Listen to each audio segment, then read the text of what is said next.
Good morning, students. Students, today we are going to start a seventh chapter of microeconomics, that is revenue. Okay, first is meaning of revenue.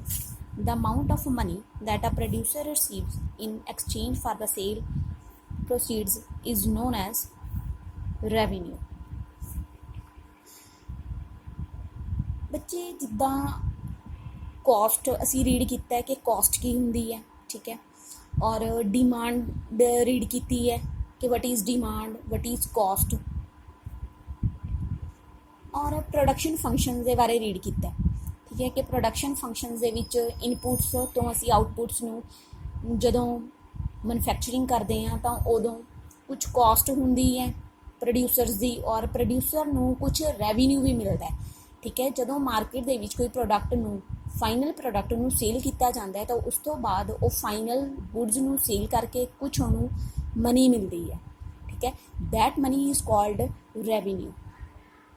So clear ਹੈ ਕਿ ਅਗਰ ਕੋਈ product final goods ਜੋ product ਹੈ ਅਗਰ market ਦੇ ਵਿੱਚ ਕੁਝ ਸੈਲ ਕੀਤੀ ਜਾਂਦੀ ਹੈ ਤਾਂ ਉਹ ਸੈਲ ਹੋਣ ਤੋਂ ਬਾਅਦ ਜੋ ਮਨੀ ਜੋ ਅਮਾਊਂਟ ਪ੍ਰੋਡਿਊਸਰ ਨੂੰ ਰਿਸੀਵ ਹੋਏਗੀ ਉਹ ਰੈਵਨਿਊ ਹੁੰਦੀ ਹੈ। ਐਗਜ਼ਾਮਪਲਸ क्लियर कर दिए कि if a firm gets 16,000 sale from sale of 100 chair then the amount of ₹16,000 is as revenue, ठीक है। कि अगर 100 चेयर्स सैल हो जांदियां ने और 100 चेयर में सैल करके ₹16,000 प्रोड्यूसर नूं मिलते हैं, दैट इज़ कॉल्ड रेवन्यू। ये उहदा रेवन्यू बनता है प्रोड्यूसर का, ठीक है। रेवन्यू एक तरह की मनी कह लो, ठीक है, कि that amount which producer receives after the sale process. Clear, जो मनी जो इनकम और जो प्रॉफिट उन्होंने होंदा है वो रेवन्यू च काउंट होएगा, जो एक्चुअल उन्होंने मनी जो अमाउंट मिल रही है। Revenue refer to the amount received by a firm from the sale of a given quantity of a commodity in the market. Next is concept of revenue. So ये concept के विच 3 main terms ने, that is total revenue, average revenue and marginal revenue. It's a very important concept of revenue. First is total revenue. Total revenue refer to total receipts from the sale of a given quantity of a commodity, ठीक है। कि total receipts एक producer ਨੂੰ ਆਪਣੀ firm ਦੇ ਵਿੱਚ ਜਦੋਂ ਵੀ ਉਹ ਕੋਈ ਸੇਲ ਕਰਦਾ ਹੈ ਟੋਟਲ ਰਸੀਟਸ ਜੋ ਅਮਾਊਂਟ ਉਹਨੂੰ ਮਿਲੇਗੀ that is called total revenue, ਠੀਕ ਹੈ। Total revenue the formula that is quantity into price. ਜਿੰਨੀ ਕੁਆਂਟੀਟੀ ਉਹ ਸੇਲ ਕਰਦਾ ਜਿੰਨੇ ਪ੍ਰਾਈਸ ਦੀ ਹੁੰਦੀ ਹੈ ਜਦੋਂ ਆਪਾਂ ਮਲਟੀਪਲਾਈ ਕਰਾਂਗੇ then we get the total revenue. Examples है if a firm sell 10 chairs at a price of ₹160, ठीक है। एक चेयर किन्ने दी है 10 चेयर्स उन्हें सैल करनियां ने और एक चेयर का प्राइस 160 है, then we get the total revenue 1600, ठीक। Next is average revenue. Average revenue refer to the revenue per unit of output sold. Average revenue अगर कैलकुलेट किया जाता है तो वो किद्दां होएगा, it is obtained by dividing the total revenue by the number of unit sold. Total revenue की होएगा जिन्ना टोटल रेवन्यू कोई प्रोड्यूसर्स कलैक्ट करता है, ठीक है, और अगर असी डिवाइड करते हैं नंबर ऑफ यूनिट सोल्ड जिन्नियां उन्हें यूनिट सोल्ड कीतियां ने तो सानू पर यूनिट का जो प्राइस है साडे कोल आ जाएगा, पर यूनिट वैल्यू सानू पता चल जाएगी, ठीक है। Average revenue formula is total revenue over quantity. Examples, if total revenue of the firm sale 10 chair is 160 per unit is ₹1600, ठीक है। 1600 ਉਹਦਾ टोटल revenue है और number of units किन्ने ने 10 chairs, 1600 over 10 ਤਾਂ रुपीज़ जो 160 है that is called average revenue. ਅਸੀਂ पर चेयर ਦੀ ਸਾਨੂੰ वैल्यू पता चल गई कि पर चेयर ਦੀ वैल्यू कितनी आ रही है, पर यूनिट की वैल्यू कितनी है, ठीक है। वो एवरेज असी पता कर लिया कि एवरेज रेवन्यू सानू एक चेयर नू सैल करे तो जो प्रोड्यूसर है उन्होंने ₹160 मिल रही है। ये एक कंसैप्ट उन्होंने क्लीयर किया कि average revenue and price are the same. ये सेम ही होंगे है कि we know as the average revenue is equal to per unit sale. सानू पता लग गया कि पर यूनिट उन्होंने किन्नी रुपीज़ वो बेच रहे हैं या उन्होंने कलैक्ट हो रहे हैं सैल करे थे।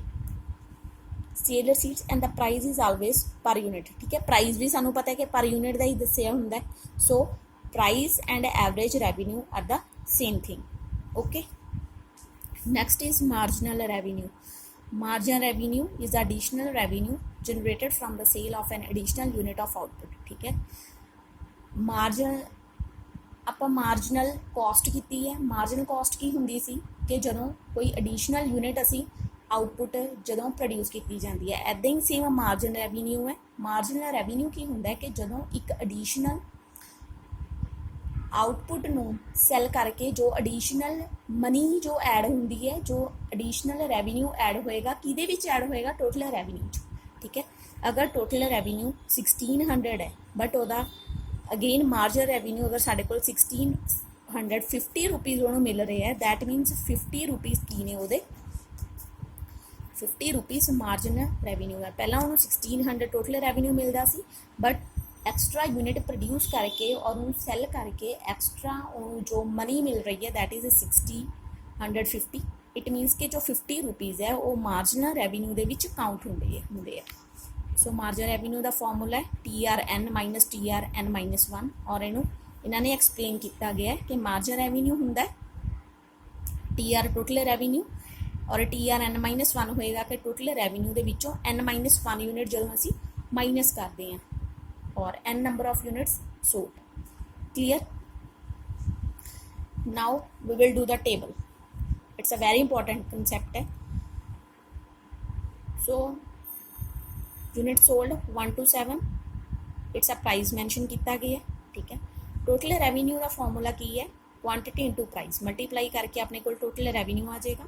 और एवरेज रैवन्यू की होंगे असी कर चुके हैं कि टोटल रैवन्यू ओवर क्वांटिटी। ठीक है, डिवाइड करके अपने को एवरेज रैवन्यू आ जाएगा। और मार्जिन रैवन्यू की होएगा टोटल रैवन्यू की नैक्सट यूनिट विचों जो आप माइनस करते जावांगे अपने को की आ जाएगा टोटल मार्जिनल रेवेन्यू। इट मीनस के फर्स्ट की है 10, नेक्स्ट की है 18। सो 18 माइनस 10 की आ जाएगा 8 margin revenue. Next then 24 minus 18 ऐदा ही साडे कोल की आंदा जाएगा मार्जिनल रेवेन्यू।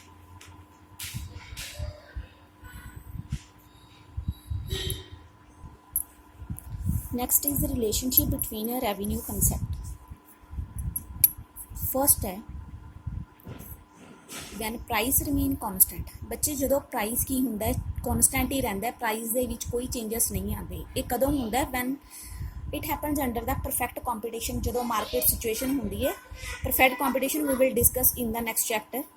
सो सेम है कि अगर परफेक्ट कॉम्पीटिशन होएगा तो उत्थे जो प्राइस है वो चेंज ਉਹਦੇ ਵਿੱਚ कोई चेंजिस नहीं आते। So in this situation firm has to accept the same price as determined by the industry. It means any quantity of a commodity can be sold at a particular price.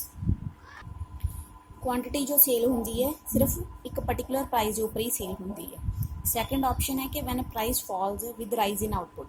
ठीक है, price fall होंदा it मीनस के जो price होंदा है वो decreasing होंदा जांदा है। 10 है फिर 8 9 8 7 इदां की होंदा है कि प्राइस के रेट है जो वो घट होंदे जांदे है।